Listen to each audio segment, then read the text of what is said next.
The Fertility Crisis. Let's have a look.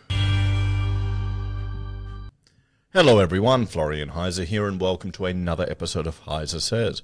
Grab your hashtag not sponsored recession ready instant coffee and let's discuss another crisis facing Australia, and one really that is the consequence of many different effectors coming together and influencing a very important part of our lives and the future of our country, impacting everything from government policy, the amount of time we can spend with our family, the fact that people are actually having family and housing costs. All of these things are coming together, and we are seeing an ongoing fertility crisis facing Australia here. Now, before we go through this, I should lay all my cards on the table. I am a father of 7. Rachel and I, or with the one wife, Rachel and I have had many children. And, a lot of people will freak out when you say that number, and bloody oath I would have if you had have. This wasn't the plan. If you had have told me back when Rachel and I first started dating. But, you get efficiencies when you have the kids closer together, like back in the day. The media will say how expensive it is, how much the kids cost, and all these things. A lot of that's bullshit, guys. I wouldn't worry about it too much. But bearing that in mind, let's have a look at this. So Rachel and I, we're doing our part. We're much higher than what is required to maintain a culture and civilization. So this chart here, now, this is from the Australian Bureau of Statistics. It is the total fertility rate that children per women in Australia from 1935 to 2023. And I'm just going to bring up my good old ruler here. Why is the bloody thing always set at 45 degrees? Who is going to need it at 45 degree anyway? Anyway, okay, so right about here in 35, it actually is at 2.1 kids per woman. So that is around about what we need to maintain our civilization, our culture. So for a significant portion of Australia's history, can I change this to 90? I got to do this bloody thing. Until, what do you reckon? Around about here. 75? Was that when Whitlam got in? He got in around then, didn't he? Or it's around the time birth control became more widely spread. We were above replacement rate.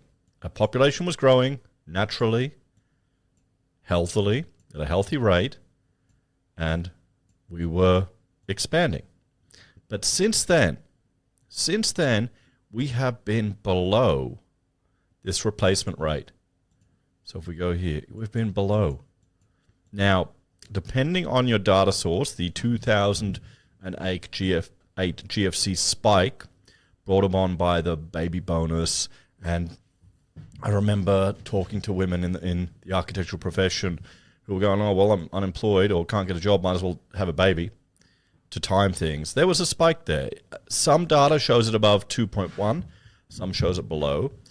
With all of these birth rate data sources, some of them normalize the data and average it out, and others don't. And you just, remember, it's just a rule of thumb to use. But generally, we have been below, and it has dived.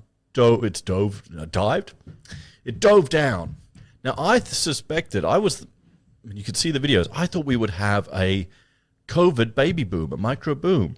I figured everyone's at home, everyone's working from home, and you might get a bit frisky, your missus is there, it's lunchtime, you have a steak together, boom, baby. But it hasn't eventuated, which is kind of sad. So we're not at the 2.5 children per woman, 2.1 children per woman that we need to be. And before we look at some other situations, I want to just look at this 2.1 data point because it's been mentioned time and time again. And I asked my good friend Copilot, the app, to find the reference to this. It couldn't find it for me. Couldn't find it. So this is a generally accepted figure. And I'll show you, I've had some Copilot failures preparing the research for this video. We'll look at those a bit later. They're quite funny. So here's why it's 2.1. Has the explanation of it, which makes sense. So each couple needs to produce 2 children to replace themselves. Remember with the 2008 GFC, it was 1 for mum, 1 for dad, 1 for Johnny Howard. And then you have to account for child mortality and non-reproduction.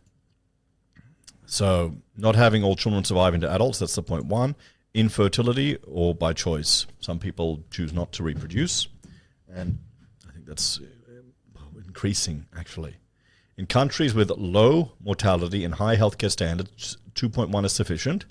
In countries with higher mortality, the replacement rate must be 2.3 or higher. So there you go. So Australia, I mean, we've got high standards, low.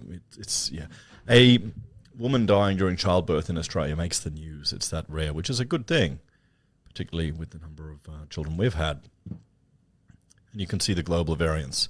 So there you go. Now, we want to get this higher.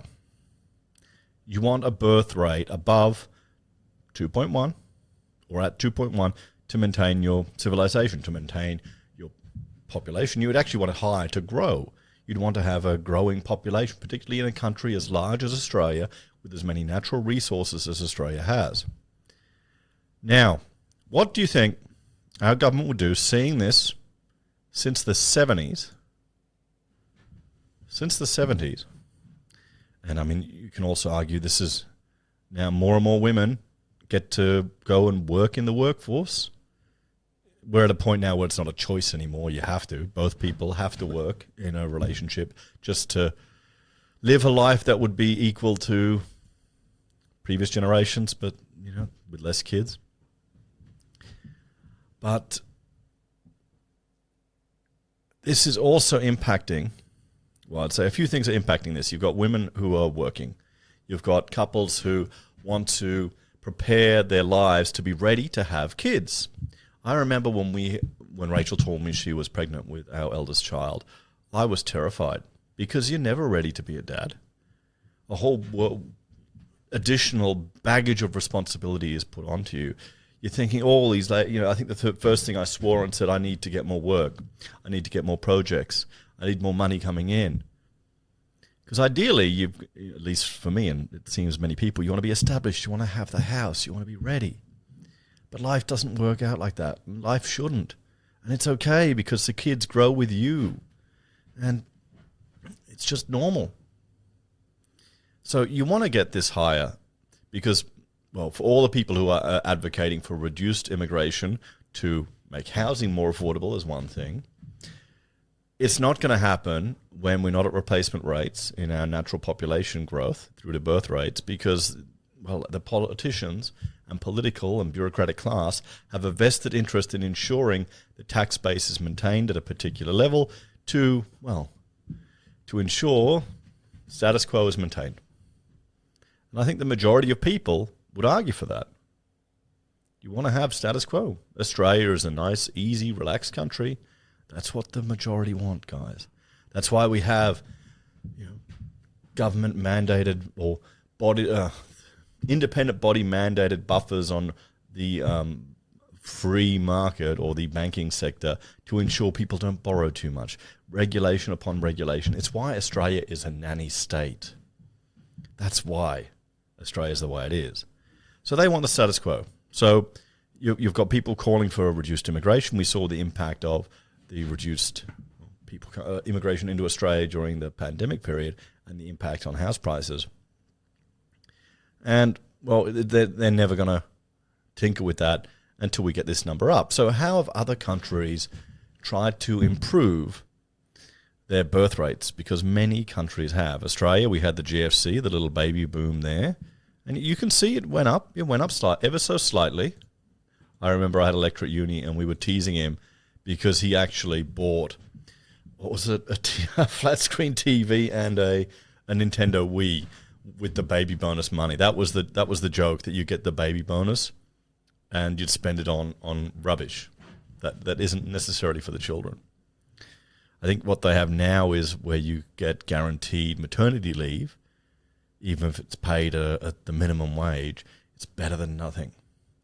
One of the saddest things I remember was learning that a project manager we were working for, who was working for a big feminist brand that does fitness clothing, was going back to work and putting a 3-month-old in childcare, which you shouldn't need to do. That shouldn't be the default. And we'll discuss childcare in another video, and we'll look at at least point people to some good references. But under 2, they don't play with each other. They don't need to socialize. They need their mother. Okay? You want to socialize your kids, you go to a play group. You don't abandon them in a childcare center and go away. They don't need that. That should be a last resort. And sadly, now you've got people who are thinking they should do that. So the message has really gotten mixed up.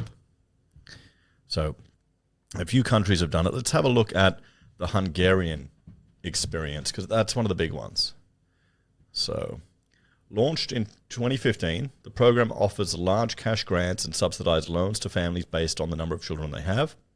For example, a married couple with 3 or more children can receive up to $80,000 in benefits, including tax deductions and capped interest loans.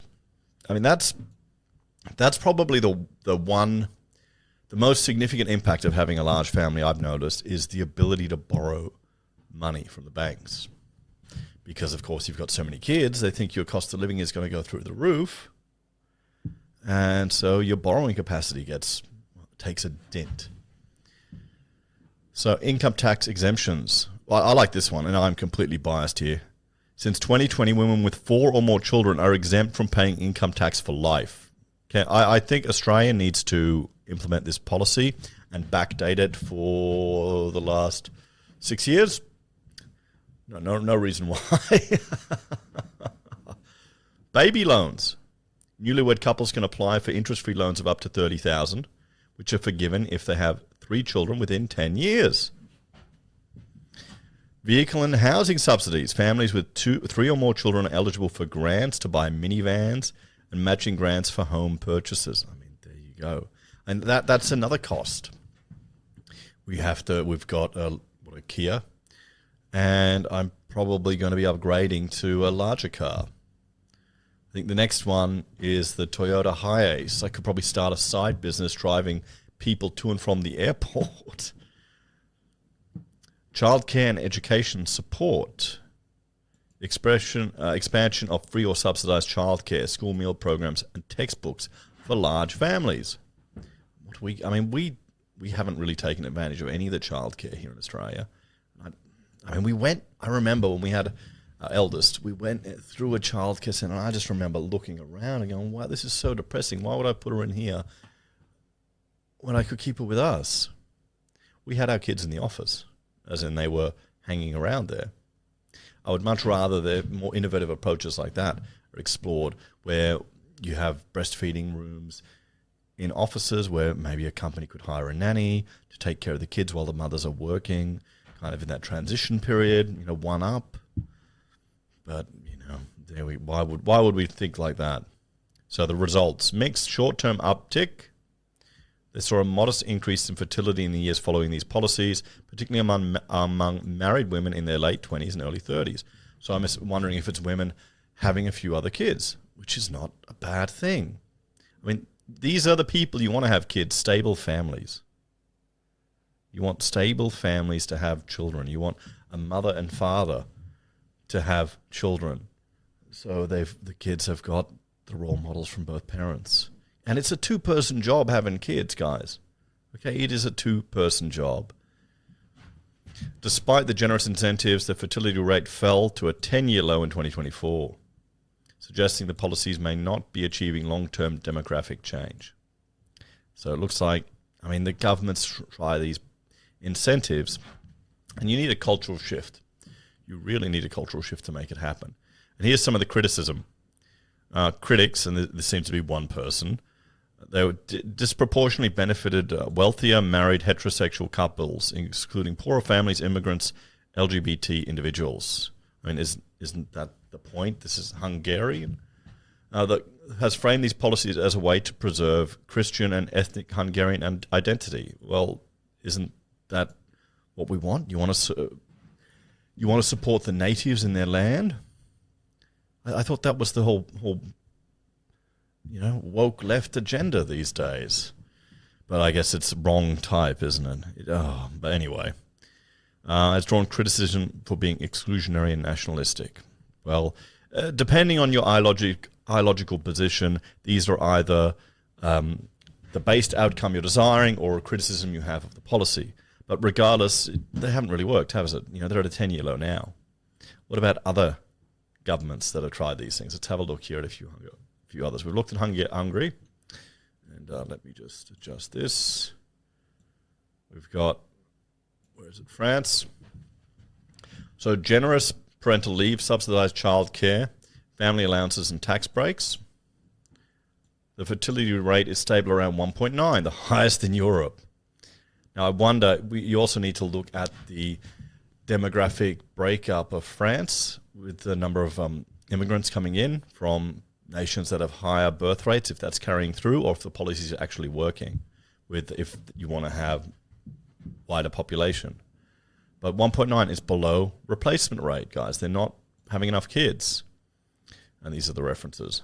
So, Russia, motherhood capital grants, regional bonuses, recent controversial payments to pregnant schoolgirls. I'm hoping that's teenagers. You bloody well hope it would be.